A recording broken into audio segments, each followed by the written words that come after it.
आपकी एक्सरसाइज में। सो पहले क्वेश्चन नंबर 5 देखते हैं। हमने यहाँ पे पहले क्वेश्चन एज इट इज़ लिख दिया। फोर्थ स्टेप में हम कंक्लूजन का एंटीसीडेंट अज्यूम करेंगे, दैट इज़ नेगेशन सी।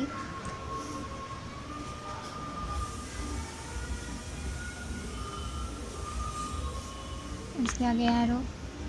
ठीक है, फिर अब रूल्स में जाएंगे और ये देख के आपको समझ में आ ही गया होगा, अगर नेगेशन ऑफ कॉन्सिक्वेंट होता है तो हम मॉडस टॉलरेंस के थ्रू नेगेशन ऑफ, अगर नेगेशन ऑफ कॉन्सिक्वेंट होता है तो हम नेगेशन ऑफ एंटीसीडेंट कर देते हैं। तो यहाँ पर नेगेशन ऑफ एंटीसीडेंट हो जाएगा, दैट इज़ नेगेशन ऑफ ए। यहाँ पर हम लिखेंगे from 2, 4 and through rule of modus tolerance. Okay, फिर सिक्स्थ स्टेप में अभी आप देखोगे नेगेशन ऑफ ए कौन सी दूसरी स्टेटमेंट में है, फर्स्ट की थर्ड। चलिए फर्स्ट स्टेटमेंट में अगर नेगेशन ऑफ ए होता है, और वाली स्टेटमेंट में अगर नेगेशन ऑफ ए होता है तो जो सेकंड वाला होता है वो हम नॉर्मली लिखते हैं। सो यहाँ पे अगर हमें नेगेशन ऑफ ए है तो हम नॉर्मली इस ब्रैकेट को लिखेंगे B horseshoe D from 1, 5 and through rule of disjunct syllogism. ठीक है, उसके बाद 7 स्टेप में वापस हम करेंगे। यहाँ पर आप देखोगे थर्ड स्टेप में हमारे पास बी है और यहाँ पे हमारे पास बी हॉर्शू डी है। सो थ्रू मॉडस पोनेंस अगर आपके पास एंटीसीडेंट दिया रहता है, जैसे इस स्टेटमेंट में एंटीसीडेंट बी है, हमें यहाँ पे है तो हम उससे रिप्लेस कर सकते हैं with the consequent, that is D. हम यहाँ पे डी लिखेंगे, ब्रैकेट में लिखेंगे through 3, 6 and through modus ponens. अभी आप देखोगे हमने थ्रू एंटीसीडेंट कॉन्सिक्वेंट डिराइव कर लिया है। सो इसे हम यहाँ पे बंद कर देंगे और 8 स्टेप में एज डिराइव जो हुआ है हम यहाँ पर लिखेंगे, यहाँ पे लिखेंगे from 4 to 7 and through conditional proof. अभी क्वेश्चन नंबर 9, हम पहले एंटीसीडेंट को अज्यूम करेंगे वापस।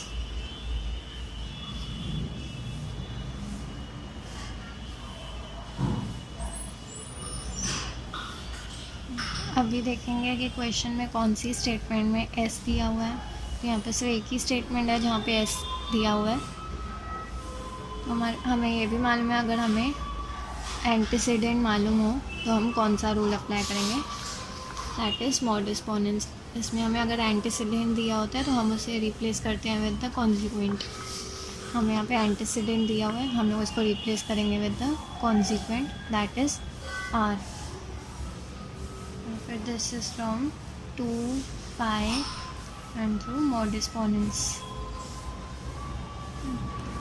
अभी 7 स्टेप में हम अभी देखेंगे आर कहाँ पर है अभी हमारे पास स्टेटमेंट्स में। अभी हम लोग सेकंड हमारी हो गई, हम लोग उसको वापस यूज़ नहीं करेंगे। अभी हम देखेंगे आर फर्स्ट स्टेटमेंट में है। वापस मॉडस पोनेंस के थ्रू अगर हमें एंटीसीडेंट दिया हुआ है तो हम उसे रिप्लेस कर सकते हैं with the consequent, that is Q is to P. इसके ब्रैकेट में लिखेंगे फ्रॉम 1, 6 एंड थ्रू मॉडस पोनेंस।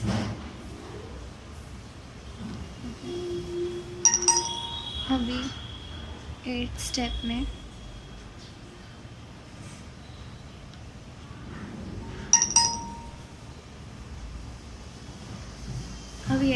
में अब अभी आप देखोगे क्यू और पी किधर दिया हुआ है, तो उसे थर्ड और फोर्थ स्टेटमेंट में दिया हुआ है।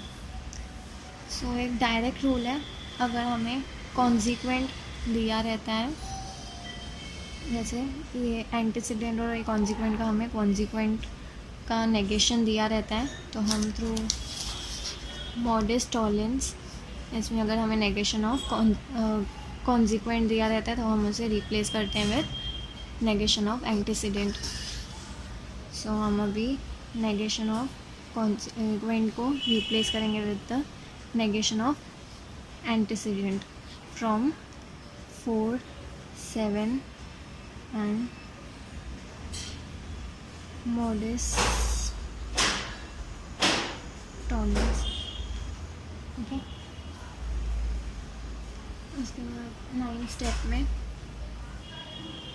अभी ये भी यूज़ हो गई, तो अभी हमारे पास लास्ट यही स्टेटमेंट बाकी। अभी हमें इससे ही डिराइव करना है नेगेशन टी। सो अब ये भी आपको यहाँ पर वापस मॉडेस्ट टॉलरेंस का रूल लगेगा, क्योंकि हमारे पास है कॉन्सिक्वेंट का नेगेशन। सो हम इसके एंटीसीडेंट को नेगेशन दे सकते हैं from 3, 8 and modus tollens. Okay, so यहाँ पे हमने एंटीसीडेंट के थ्रू कॉन्सिक्वेंट डिराइव किया। यहाँ पर हम ऐसे बंद कर देंगे। उसके बाद 10 स्टेप में कंक्लूजन एज इट इज़ लिखेंगे from 5 to 9 and through conditional proof.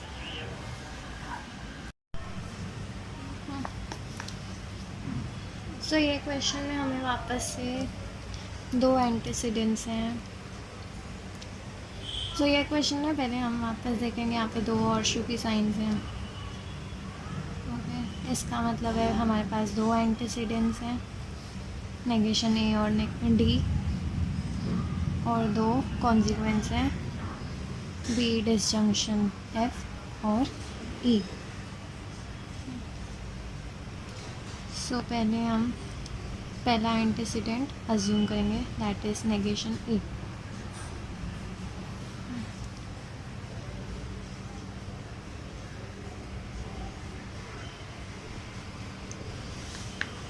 अभी हम ऊपर क्वेश्चन में देखेंगे तो ए की प्लेस है जहाँ पे ए हमें दिखाई दे रहा है, क्योंकि सेकंड स्टेटमेंट में सी डिसजंक्शन डी है। सो नेगेशन ए हमारे ऊपर वाली स्टेटमेंट में हम देखेंगे हमारे पास ए की प्लेस है जहाँ पे ए अवेलेबल है, that is A disjunction B. इसके लिए हमें एक ही रूल है और में कि अगर हमारे पास negation of negation of first disjunct है तो हम सेकंड डिसजंक्ट को एज इट इज़ लिखते हैं। हमारे पास फर्स्ट डिसजंक्ट नेगेशन में है, तो हम इसका सेकंड डिसजंक्ट एज इट इज़ लिखेंगे, दैट इज़ बी। ये हमें कौन सी स्टेटमेंट से मिले, 1, 4 एंड थ्रू रूल ऑफ डिसजंक्ट सैलोजिज्म।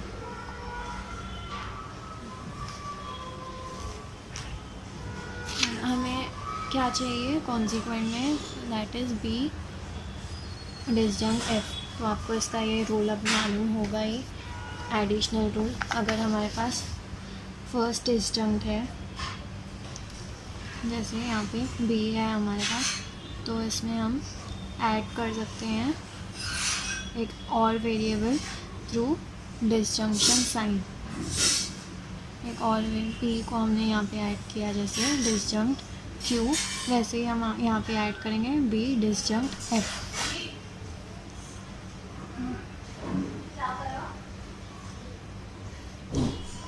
ये स्टेटमेंट हमें कौन सी स्टेटमेंट से मिली है, 3rd, 5th और थ्रू एडिशनल रूल।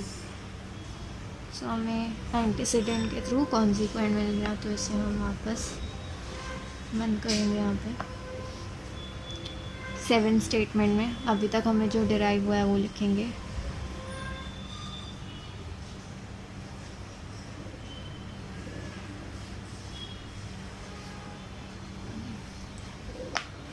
अभी एक पार्ट ऑफ सम तो हो गया, बट अभी हमें यहाँ पे दूसरा एंटीसीडेंट भी है।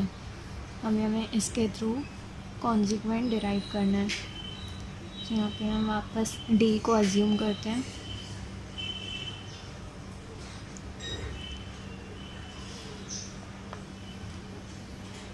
अभी डी हमारे पास एक ही प्लेस पे है यहाँ पर।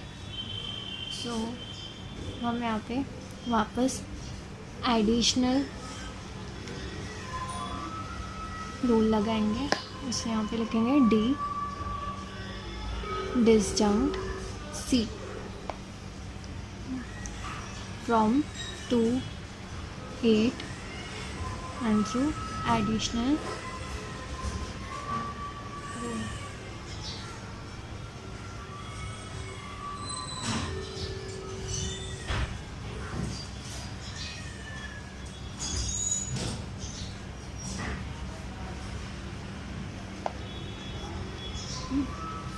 टेंथ में अब आपको ये भी मालूम होगा, ये भी एक बेसिक रूल है कि अगर हमारे पास डी डिसजंक्ट सी है तो हम उसे कम्यूटेटिव रूल के थ्रू इसको रिवर्स लिख सकते हैं। जैसे यहाँ पे पी डिसजंक्ट क्यू को हमने लिखा है क्यू डिसजंक्ट पी, ऐसे ही डी डिसजंक्ट सी को हम लिखेंगे सी डिसजंक्ट डी। सो हमने 9th का कम्यूटेटिव निकाला है।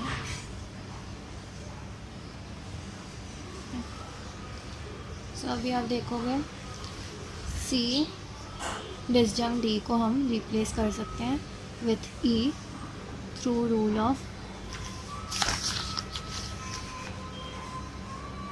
Mod exponents. जहाँ पे हमें पी दिया रहता है हम लोग उसको रिप्लेस करते हैं विथ क्यू। हम यहाँ पर फर्स्ट एंटीसीडेंट दिया रहता है, हम उसे रिप्लेस कर सकते हैं विद द कॉन्सिक्वेंट। आप लिखेंगे ई, ये हमें through 2 10 and through rule of modus ponens. Okay, so हमें एंटीसीडेंट के थ्रू कॉन्सिक्वेंट डिराइव हुआ। हम इसे यहाँ पे वापस बंद कर देंगे। 12th स्टेटमेंट में हमने यहाँ पे क्या डिराइव किया है, D horseshoe E from 8 to 11 through C P. उसके बाद कंक्लूजन में हमें ये फुल चाहिए, तो हम इन दोनों को ये दोनों स्टेटमेंट्स को ऐड करेंगे through conjunction.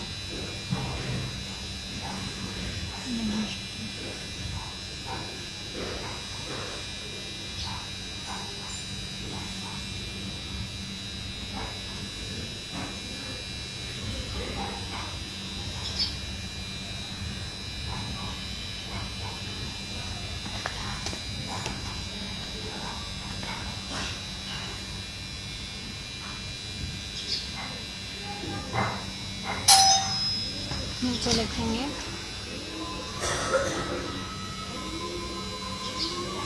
From 7 12 and conjunction.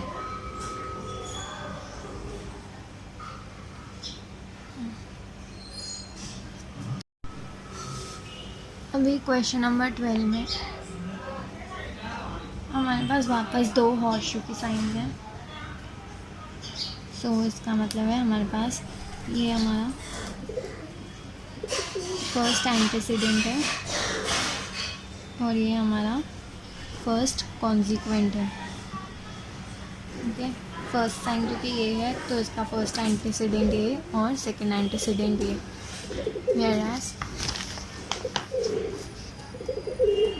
जब हमारे पास हॉर्सशू की साइन सेकंड हॉर्सशू की साइन है तो ये हमारा पहले सेकंड एंटीसीडेंट हो जाएगा, इसे हम नीचे लिख रहे हैं। और ये हॉर्सशू के बाद वाला स्टेटमेंट हमारा सेकंड कॉन्सिक्वेंट हो जाएगा। इसका मतलब है हमारे पास अजम्पशन लेने के लिए नेगेशन m और नेगेशन t है और हमको डिराइव करना है नेगेशन t हॉर्सशू n और n।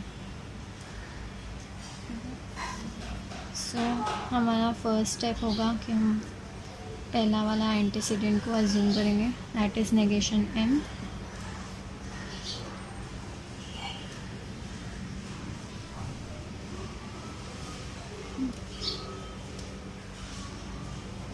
सो आप देखोगे नेगेशन एम सिर्फ यही स्टेटमेंट में है, और यहाँ पे हमारे पास क्योंकि 2 साइंस हैं तो बहुत डिफ़िकल्ट हो जाएगा इसको सॉल्व करना। सो हम फिलहाल के लिए इसे होल्ड पे रखते हैं और सेकेंड एंटीसीडेंट को अज्यूम करते हैं, दैट इज़ नेगेशन टी। ये भी हमारा अजम्पशन है।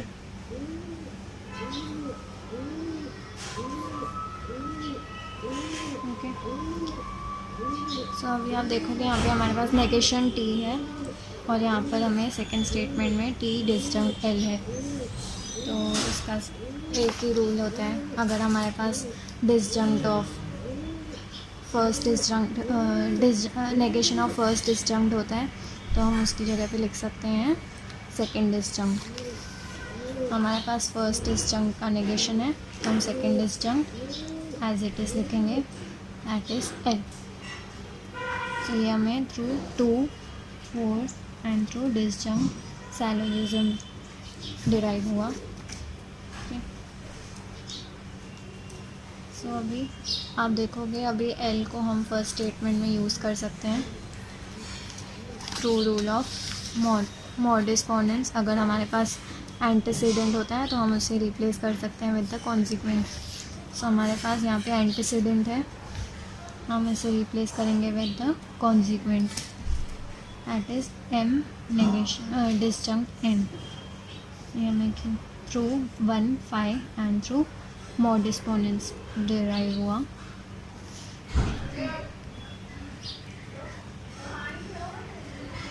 ओके, अभी आप देखोगे हमने जो पहले होल्ड पे रखा था नेगेशन एम को, अभी वो हमें यहाँ पर यूज़ होगा। अगर हमारे पास नेगेशन ऑफ फर्स्ट डिसजंक्ट होता है तो हम वापस डिसजंक्ट सैलोजिज्म यूज़ करेंगे। अगर हमें डिसजंक्ट ऑफ फर्स्ट डिसजंक्ट होता है, नेगेशन ऑफ फर्स्ट डिसजंक्ट होता है तो हम उसकी जगह पे रिप्लेस करते हैं with the second disjunct as it is. So first disjunct हमारे पास यहाँ पर है तो हम इसे सीधा लिखेंगे and that is second disjunct. This is from 3, 6 and through disjunct syllogism. Okay, so आप देखोगे हमें नेगेशन टी के थ्रू एन डिराइव करना था, सो हमें यहाँ पे एन डिराइव हो गया। यहाँ पे हम क्लोज करेंगे और यहाँ पर लिखेंगे जो हमें डिराइव हुआ है अभी तक, नेगेशन एम और shoe N from negation T horseshoe n, that is from 4th to 7 and through conditional proof. Okay, अभी हमें आप देखोगे हमें इनडायरेक्टली यही मिल गया, हमने नेगेशन एम के थ्रू सेकेंड जो कॉन्सिक्वेंट है वो डिराइव किया, that is negation T horseshoe n। सो यहाँ से हमें नेगेशन एम के थ्रू कॉन्सिक्वेंट डिराइव हो गया। सो हम इसे लिखेंगे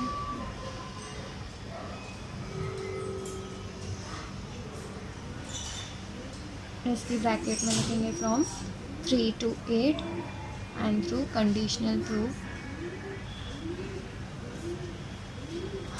हमें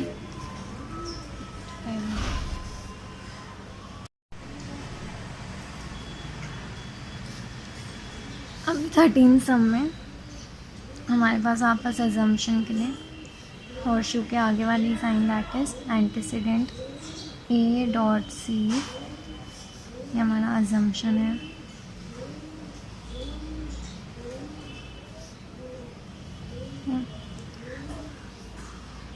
उसके बाद आप देखोगे आपके पास ओके, ए डॉट सी के लिए हमारे पास एक रूल है। अभी तो आपको इजी पढ़ ही गया होगा ये रूल। सिंप्लीफिकेशन में अगर पी डॉट क्यू है तो हम उसे पी लिख सकते हैं। सो अगर हमारे पास ए डॉट सी है तो हम उसे ए लिख सकते हैं, बिकॉज हमारे पास ए क्वेश्चन में है, तो हम इसे डायरेक्टली बी लिख पाएंगे नेक्स्ट स्टेप में। ये हमारे pass through 1, 3 and rule of simplification. अभी हमारे पास अगर ए है तो through rule of modus exponents हम उसे ए की जगह पे बी लिख सकते हैं। So B 1, 4 and through modus ponens. Okay,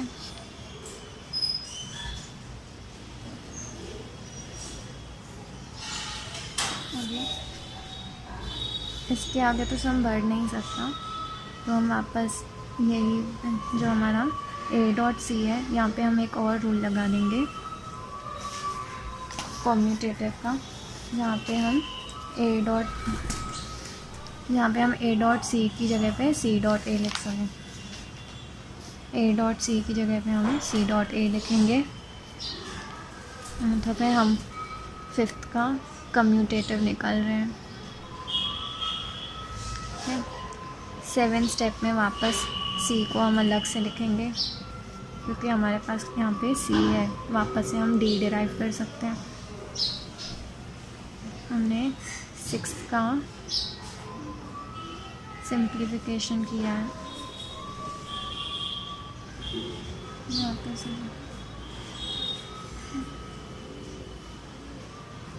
अभी हम सी की जगह पे डी लिख सकते हैं थ्रू मॉड एक्सपोनेंट्स रूल।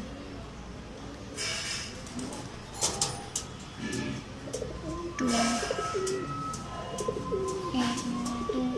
और मॉड एक्सपोनेंट्स। अभी आप देखोगे हमारे पास बी भी है और डी भी है, तो हम थ्रू कंजंक्शन इन दोनों को ज्वाइन कर सकते हैं। 9th स्टेप में हम दोनों को ज्वाइन करेंगे with conjunction. 5th, 8th and conjunction. So हमें एंटीसीडेंट के थ्रू कॉन्सिक्वेंट यहाँ पर डिराइव हो गया। सो हम इसे क्लोज कर देंगे।